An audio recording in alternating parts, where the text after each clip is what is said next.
Too many familiar problems rearing their ugly head for the New York Islanders as they fall to the Anaheim Ducks. We'll break down what went wrong. We'll preview tonight's game against Columbus and a whole lot more, all on today's Locked On Islanders podcast.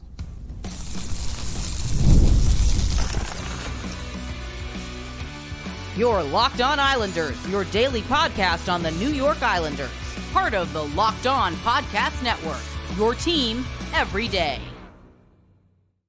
Welcome, everybody, to the Wednesday edition of the Locked On Islanders podcast, part of the Locked On Podcast Network, your team every day. I want to thank everyone who makes Locked On Islanders your first listen every day.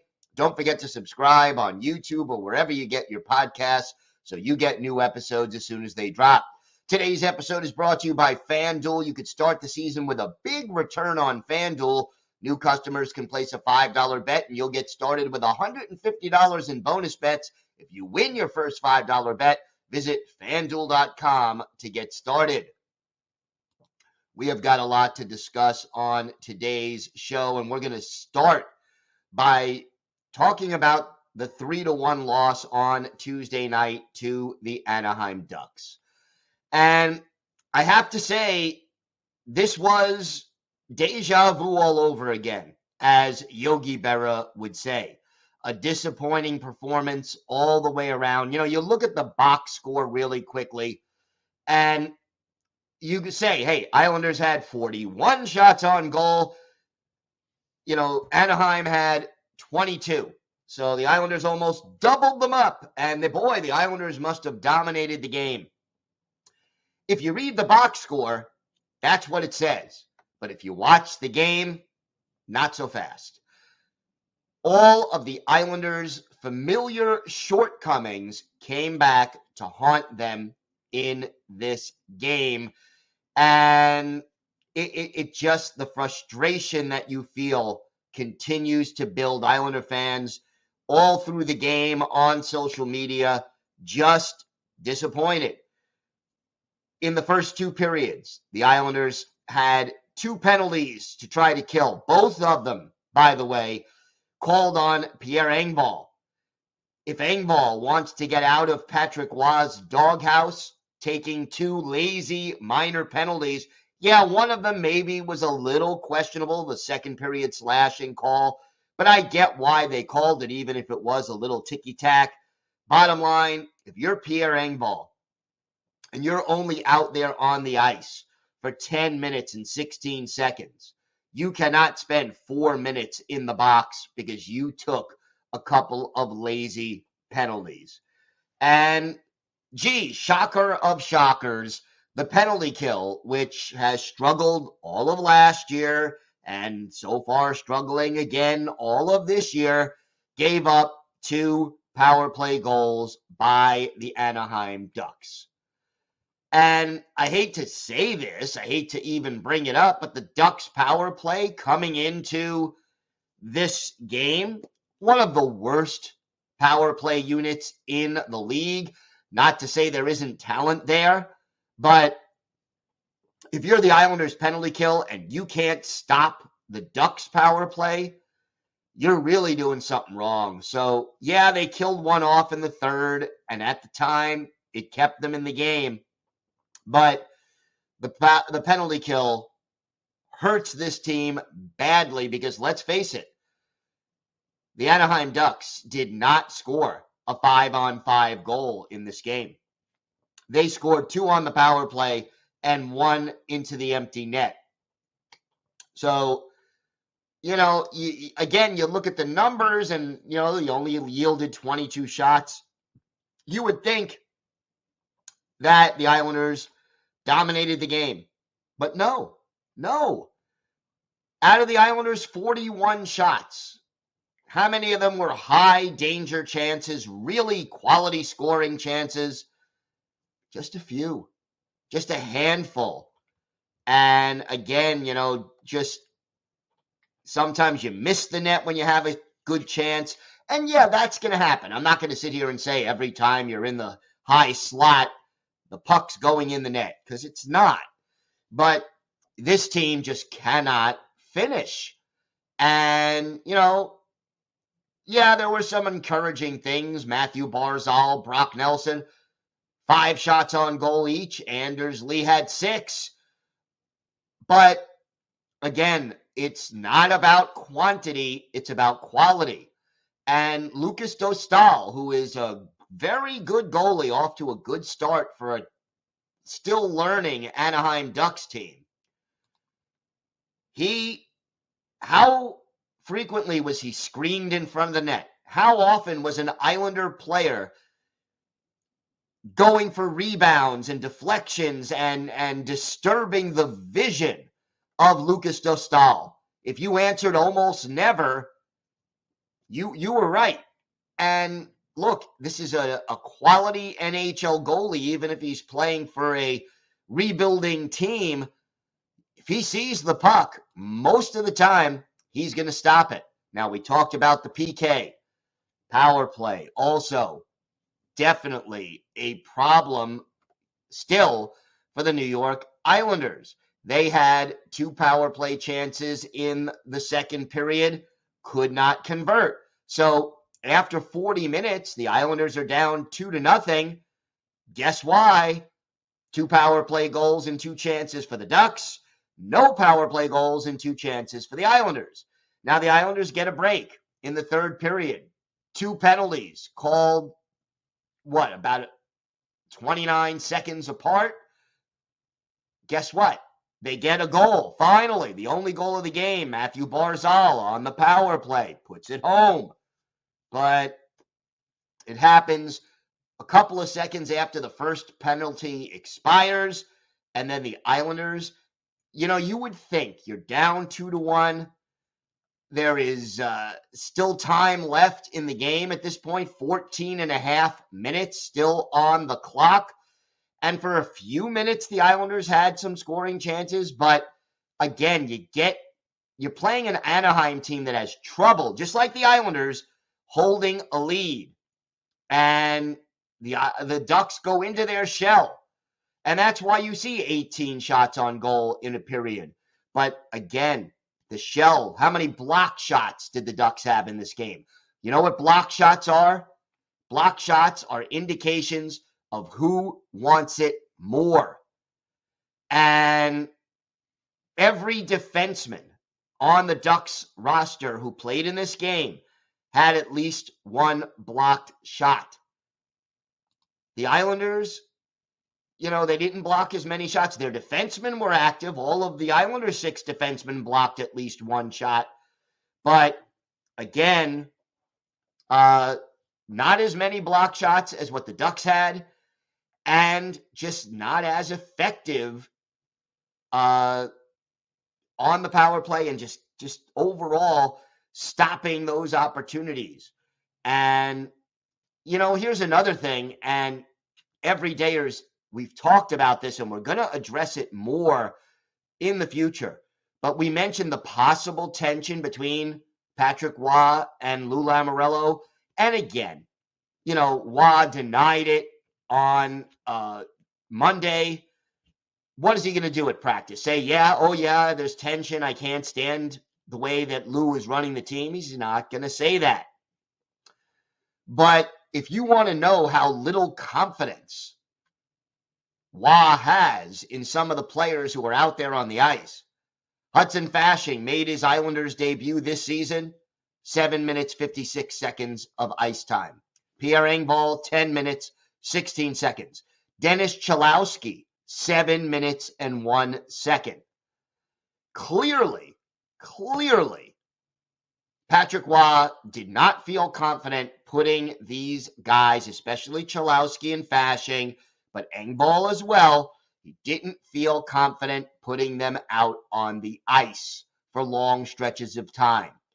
And again, you want to talk about familiar problems, same old problems. Simon Holmstrom starts on the top line with Bo and Barzy. They take him off the top line. They went with Casey Cizikas for a while on the top line. They went finally with Max Siplikov for a while on the top line.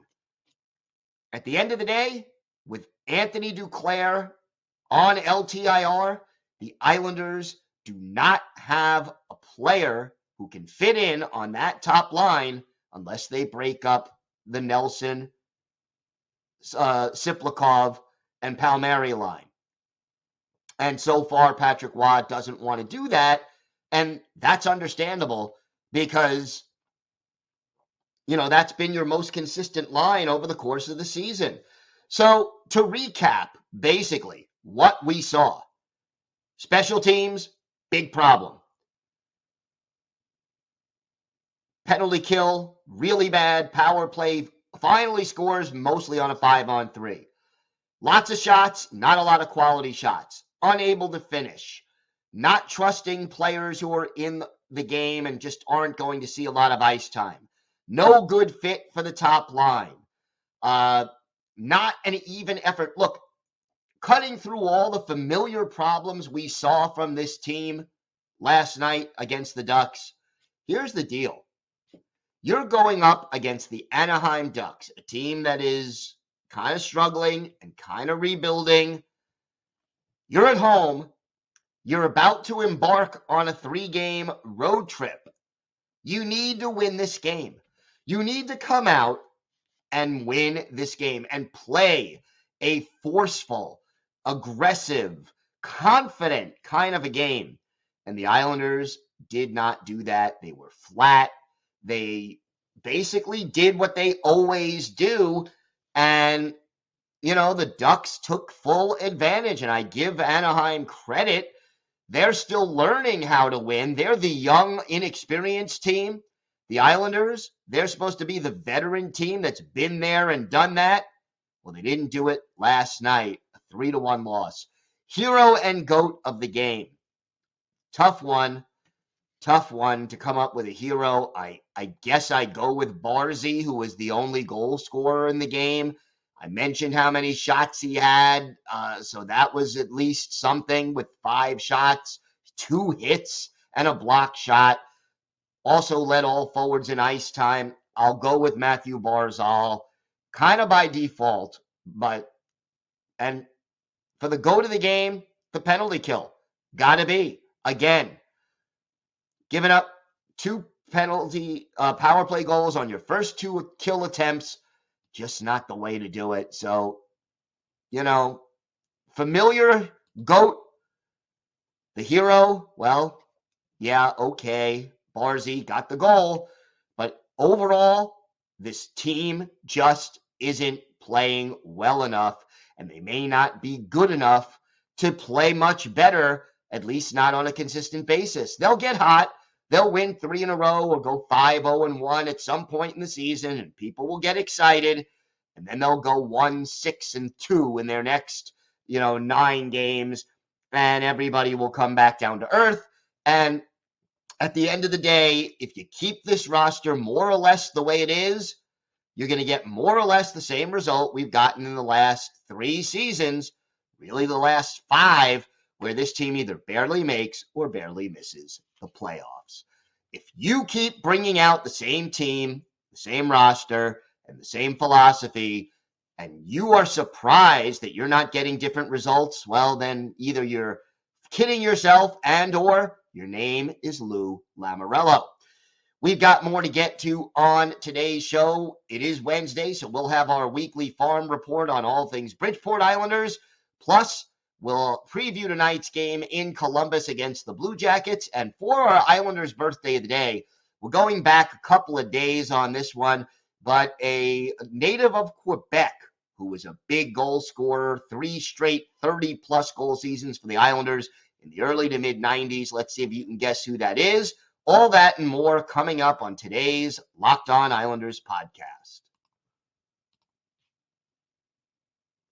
Today's episode is brought to you by your friends at Prize Picks. You can now win up to 100 times your money on Prize Picks with as little as 4 correct picks.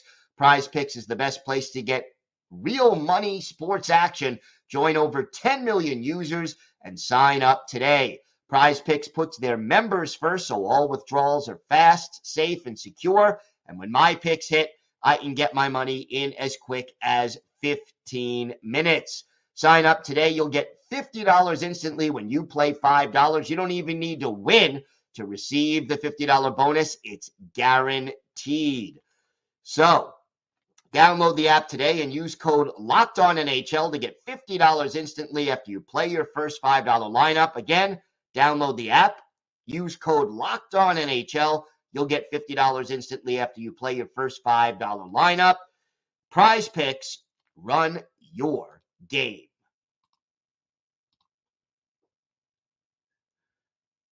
So let's do the farm report.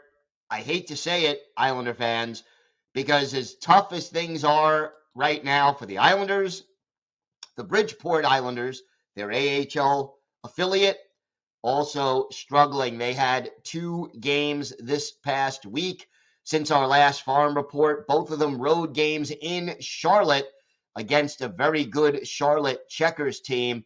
And in the first game, the Islanders fall to the Checkers by a score of 8-2. Brian Pino and Chris Terry.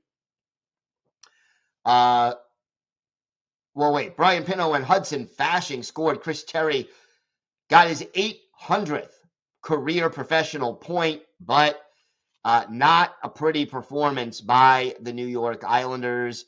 The Islanders were even up in this game 1-0, but it did not last, and very quickly, Charlotte, they tied the game just 34 seconds later and scored the next 7 goals. Jakob Skarek was the goalie, did not have a great situation there. Marcus Hogberg finished up, but gave up 2 more goals, a big loss. The Islanders did a little bit better the next day, but not very well. They faced Charlotte again and fell to the Checkers, this time by a score of 5-2. Fredrik Karlstrom and, yes, Brian Pino scored, but Marcus Hogberg, 35 saves in the loss. Bridgeport outshot 40-12 in this game. The good news, Brian Pino now has scored in each of the last 3 games. The bad news, it just isn't enough. You lose the game by a score of 5-2. So 2 players right now tied for the team lead in points with 6. That's Alex Jeffries, who has 3 goals and 6 points in 6 games. And then Chris Terry, 1 goal, 6 points in 7 games. Brian Pino leads the team with 4 goals. Jeffries, Karlstrom, they have 3 goals each. And then you have a big drop in the goal department. Matthew Maggio still only 3 assists in 6 games, still looking for that first goal. William Dufour played in all 7 games, 1 goal, 1 assist. And by the way, in case you were wondering, Pierre Engvall just had 1 goal in 6 games, and that came in the season opener before he was recalled. And it wasn't because he was playing and dominating so well in Bridgeport. Jakob Skarek, a .302 goals against average and a .904 save percentage. He's 1-2. Marcus Hogberg, 0-3-1, a .417 goals against average and an .869 save percentage. Overall, the Islanders just really struggling right now. You look at the standings, Islanders through 7 games, they're in 8th place in the Atlantic Division, 1-5-1 on the season. They are only 1 point behind Providence and Lehigh Valley, but both of those teams have a game in hand on Bridgeport. If we look at the schedule, the Islanders will have a home game tonight at 7 o'clock Eastern Time against the Wilkes-Barre Scranton Penguins.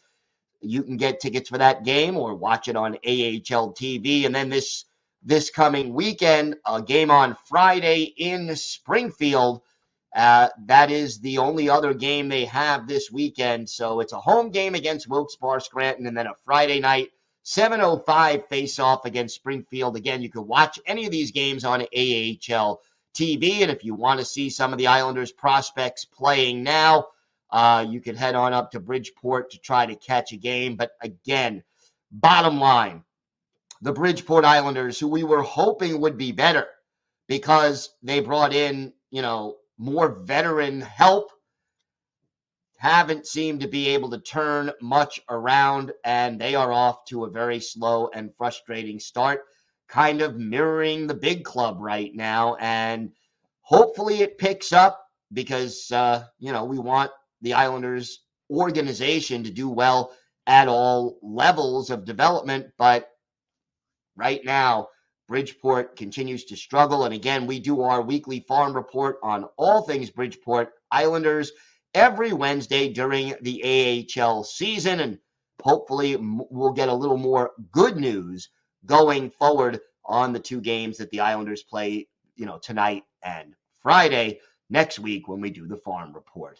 The Islanders are back in action tonight. Not a lot of downtime. They travel to Columbus to take on the Blue Jackets. We'll preview that game. Plus, we'll have our Islanders birthday of the day. All that still to come on today's Locked On Islanders podcast. Today's episode is brought to you by FanDuel. Get ready to tackle the NFL action with FanDuel, America's #1 sportsbook. Right now, new customers can bet $5 and get $150 in bonus bets if you win. The FanDuel Sportsbook app gives you everything you need to place live bets on the NFL all in one place. So when you get a hunch in the middle of the game, you can check out the latest stats, view live play-by-play, and so much more, all on the same page where you place your bets. Visit FanDuel.com to join today. And again, not just football, Islander fans, check out the odds for the Isles against the Blue Jackets tonight on the FanDuel app. Again, FanDuel.com to join today.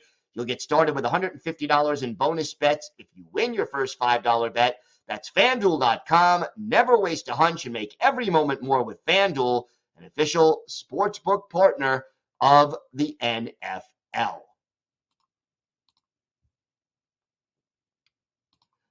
Want to thank you for making Locked On Islanders your first listen today. For your second listen, find Locked On Fantasy Hockey. Become a fantasy hockey expert. Get the edge over your league mates with daily tips from Steal and Flip. Find Locked On Fantasy Hockey on YouTube or wherever you listen to podcasts. It's all part of the Locked On Podcast Network, your team every day. So it'll be the Islanders and the Blue Jackets. Now, the Blue Jackets not coming off a back-to-back. They're actually coming off a 6-1 win over the Edmonton Oilers.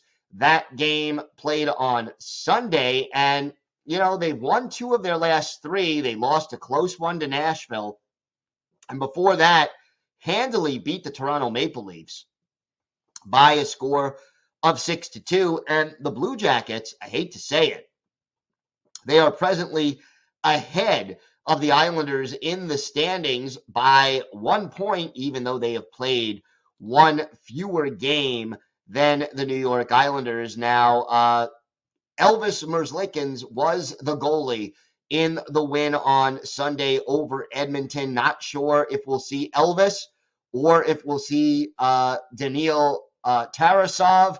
I get the feeling we will see Tarasov. He has started 5 of the team's 8 games, but Elvis played well, so we'll see who ends up getting the start. Tarasov, a 3.4, 2 goals against average, and .886 save percentage, although he is 3-1-1, so they play better in front of him. Elvis Merzlikins, 1-2 on the season, but a .276 goals against average and a .900 save percentage. Columbus doing well 5-on-5. They're 8th in the league in goals scored, 10th in the league in goals against.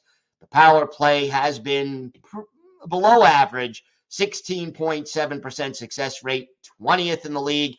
The PK a little above average. They're 12th in the league, 80.8% success rate. The leading goal scorer, Sean Monahan with 5, followed by Cyril Marchenko with 4. Mathieu Olivier also with 4, and then a lot of players with 3.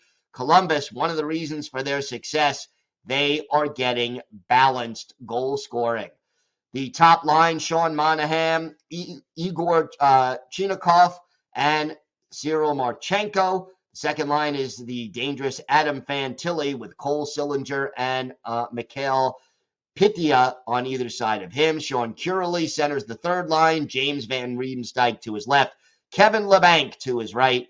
And then it's Justin Danforth, Zach Aston Reese, and Mathieu Olivier on the fourth line. A dangerous offensive top defense pair. Zach Werenski and Ivan Provorov are the top duo. Jake Christensen and Damon Severson, the ex-Devil, are the second pair. And then Jack Johnson and Jordan Harris, the third pair. As we mentioned, the goalies, Merzlikins and Tarasov. Injuries obviously affecting this team. Boone Jenner out on IR. Dmitry Voronkov on IR. Gavin Brindley on IR. Eric Gabranson on IR. Kent Johnson is just out. Maybe.